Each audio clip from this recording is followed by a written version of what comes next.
If you struggle with feeling powerless and craving control over your life, I think you'll find this video valuable because I'll share with you the one simple realization that changed everything for me and gave me my power back. So here's a paradox.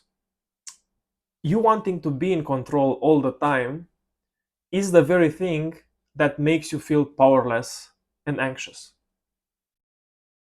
And the answer to this paradox is actually quite straightforward.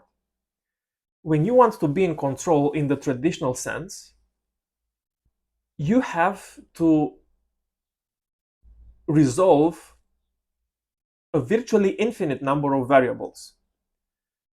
Everything that happens around you is something that you have zero control over in a technical sense. All the people and the circumstances and the life events that you feel you have to orchestrate in order to have control over your life is something that by default, by its very nature, gives you anxiety and makes you feel powerless. Because in essence, the only real thing that you can control is your own mind. And luckily, that's the only thing that you really need to control at the end of the day. And this is because a very simple and straightforward truth that it's not apparent when you hear it for the first time. But I beg you, please don't discard it and bear with me to dive a bit deeper into what I'm saying now. Absolutely everything that you experience, absolutely everything, literally everything, internally, in terms of how you feel about yourself, how you experience yourself, your own body, your own life experience, and everything outside of you, the objects, nature, the nature itself, trees, people, circumstances, everything, absolutely everything happens exclusively in your own mind, from what you can tell. In terms of direct experience, you have really zero clue or chances to confirm that this reality is experienced by another human being, by me, for example. I can project that thing, that thought. I can imagine, right, that all the human beings that I encounter in this life have the same experience like me. And of course, most probably it is the case. But what I'm trying to get at is that you are actively constructing the world yourself through your own brain, and you use your mind to interpret everything that your brain takes as input through your senses and interpret that in a way that gives you this kind of sense of natural experience of life, where everything seems obvious. Like, of course, that bottle of water is there, and I'm here, and I can just go and grab it and drink from it. That person is there, I can go shake their hand. And yes, this is the kind of experience that your brain and the way the brain functions creates for you. So you can feel that this kind of subjective nature of you experiencing your reality is reality itself. But it's not. The actual reality itself, objective reality, it's something we as human beings don't have access to. Simply because the way of how the brain works, right? The brain is just a biological organ with natural intrinsic constraints. It works based on neural and chemical activity between certain types of cells called neurons. And this activity between neurons and the billions and trillions of interactions in almost seemingly real time between these neurons give us this kind of experience of life, this kind of subjective experience of reality that we take as objective reality. But what's outside, we know already that it's not something that we can experience fully, right? In terms of, for example, frequency, bandwidth. right? Like the visible light, it's just a very narrow spectrum that we can, you know, consume, let's say, with our eyes. Also, in terms of sound, we can consume sound with frequencies between more or less 20 hertz and 20 kilohertz. Everything lower than that, everything higher than that, it's basically non-existent to us. Even if, of course, we can capture that signal with instruments. Same as for the smell, same as for everything. And why am I saying this? Why am I going that hard in this kind of metaphysical realm and things which are not really, you might say, okay, but why am I concerned with this? This is not something that is very practical for me on a day-to-day basis. Well, it is actually very practical if you think about it. Because if we think about how we started the video, we started to talk about control.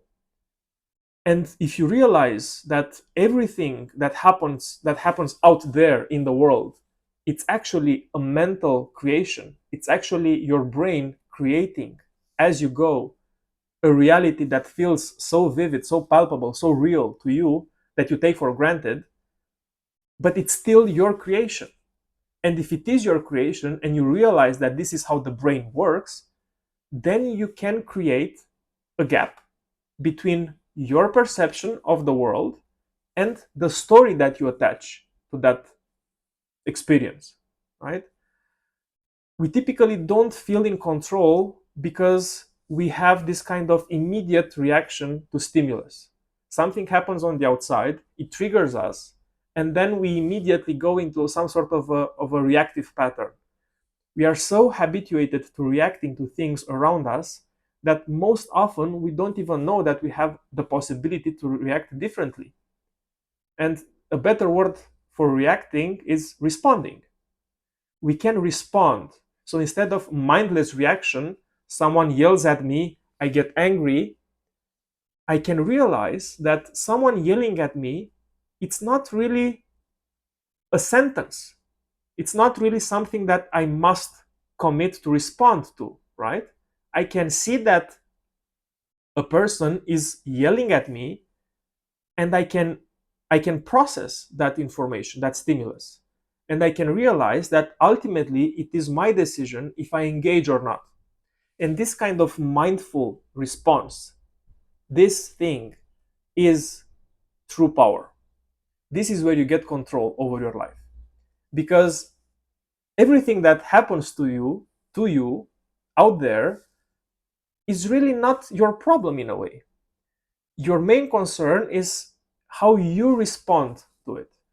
What's the kind of story that you want to create based on what happens out there, so that it is conducive to you reaching your goals and your destinations in life? This is what matters in the end, and it's the only thing that matters ultimately. Because if you're just an actor in the world and you are being played by everyone else, you feel powerless. But if you realize that you are actively constructing the world in your own brain, and your mind is assigning a certain narrative to what's happening out there according to your own will, according to framings that make sense for you, then that's a superpower.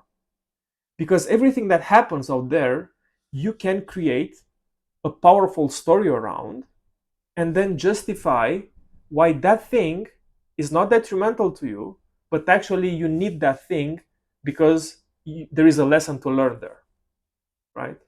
So let's take this example, that someone is yelling at you on the street, or maybe in traffic, because I think that's a very common thing. So someone is making something stupid in traffic, and typically you get very angry and you have this kind of compulsion to go and scream and do some nasty thing to that person. The very fact that you cannot control your reaction, it means that you give your power to that stranger, to that person who doesn't even care about you, and you let them invade your own mind and control your behavior. In a real way, in a real sense, this is what you're doing. You are giving them the power, you are giving them the remote control to your own life and to your own behavior, to a stranger walking on the street who doesn't care about you, or to someone in traffic who maybe has a bad day and does something nasty to you, and then you immediately take it on you to get revenged, to teach them a lesson. Why? There is no need to do that. With this kind of new understanding of how reality operates and how your brain operates, then you can claim back your power. Then you can have this kind of conscious gap, this moment of awareness about your tendency. And you can realize that you have a different choice. You can make a different choice. Even if you had the same behavior that was triggered immediately after a certain thing happened, you can change that. Why you can change that? Because ultimately it's up to you to give that person a certain power, right? If someone does something to you, they cannot hurt you unless you let them. Someone in traffic cannot make you angry unless you let them, consciously or unconsciously. And of course, we operate in life in an unconscious way most of the time. Why? Because it would be overwhelming to consciously filter every single thing. We have these built-in routines, these habits in our life, so we can delegate, if you want, the responsibility of thinking consciously about everything and do them in a way that becomes natural and conserves energy. And the brain evolved in conditions of scarcity, and it prioritizes the conservation of energy. That's why thinking, doing some things different, it's very consuming from an energy point of view, and there is no immediate, you know, confirmed return on any activity which doesn't have already some sort of familiarity to us. That's why change is difficult. Why change when clearly you survived up to this point doing the kind of things that, yes, might not make you happy, but who cares, right? In terms of evolution, the simple fact that you stay alive is enough to basically keep you in the same place. Even if you are unhappy, it doesn't matter. Happiness is ultimately your own doing. Happiness is a choice. You are happy if you realize that the only control that you really have in life is on your own mind and how you frame things, how you make everything work for you, not against you, how you can be center in your life, not from an egotistical point of view, but from a responsibility point of view. If I construct the world in my head actively, then it means that it's my doing to interpret the world in a way that makes sense for me. Why would I leave the world have a grip on me and pull me in places and in directions that don't make sense for me? And I would encourage you not to discard this, because this is the most powerful thing you can develop for yourself. At the same time, it's like a muscle. Training your mind, it's like training a muscle in the gym. At the beginning, it's very difficult. You will feel you have no control. You will feel compelled from now on still, even if it makes sense to you what I'm saying now, you will still feel compelled to react in a certain way just because you used to react in a certain way up to this point, right? You might have heard the saying that neurons that wire together fire together. So because you had this kind of familiar thought pattern and judgment and reaction, um, which is automatic, you cannot, in order to disrupt this, there is a lot of conscious effort that you need to put in.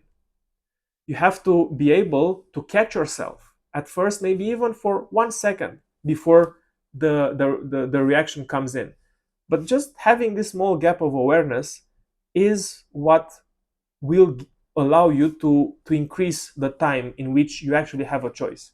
And that at the beginning, it might be less than a second, and then you react.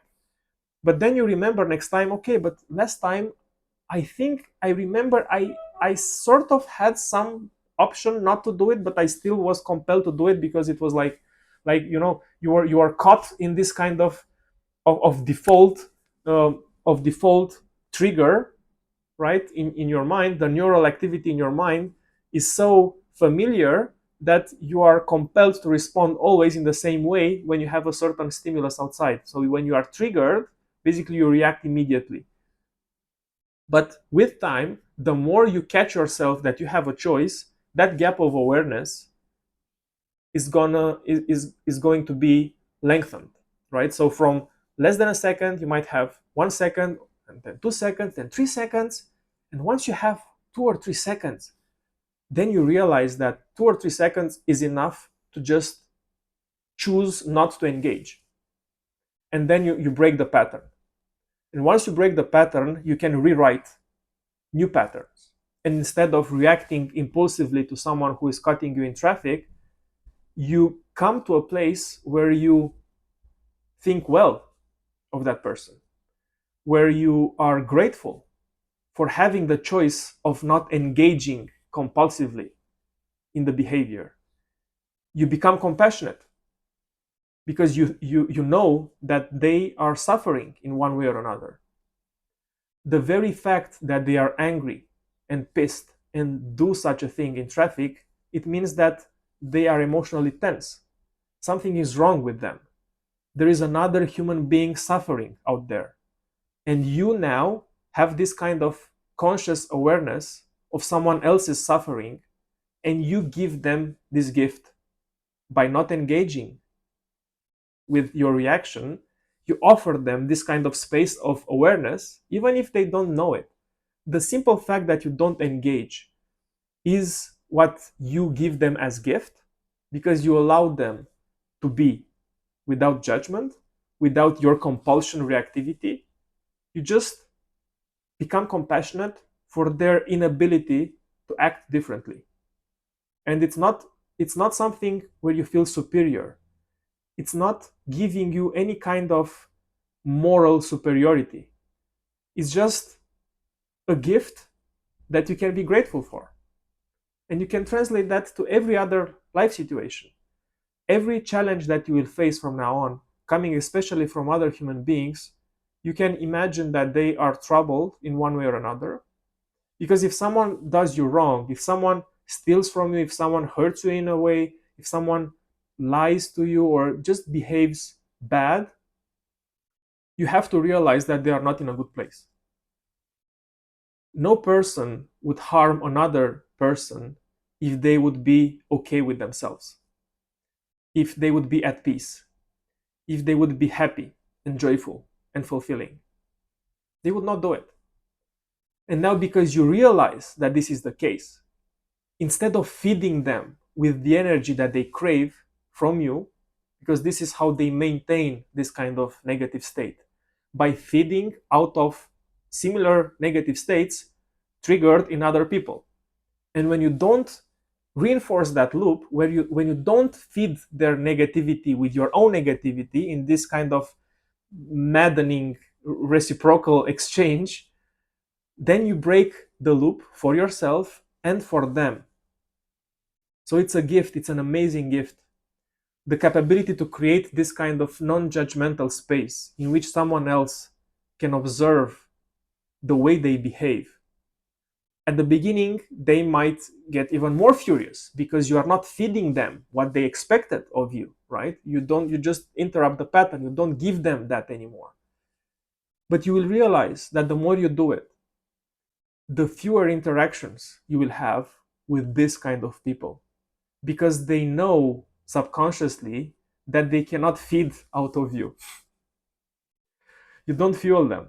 So you will not attract, in a way, this kind of negative people anymore in your life, simply because you don't have anything to give them. You don't have this negativity to give them. And you will attract people that can heal from you. That because you have this kind of conscious awareness, they see in you something that they don't have. And this is a gift that you can offer to everyone. And it's very rewarding. So try it. Like I said, it requires practice, but it's definitely something worthwhile, because once you master this, you have real control over your life, and you don't need, from that point on, people, circumstances to be in a certain way so you can feel safe, so you can feel that you have control.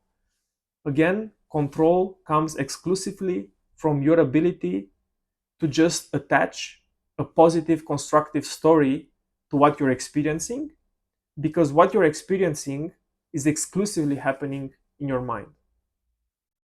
So think about this and give it a try.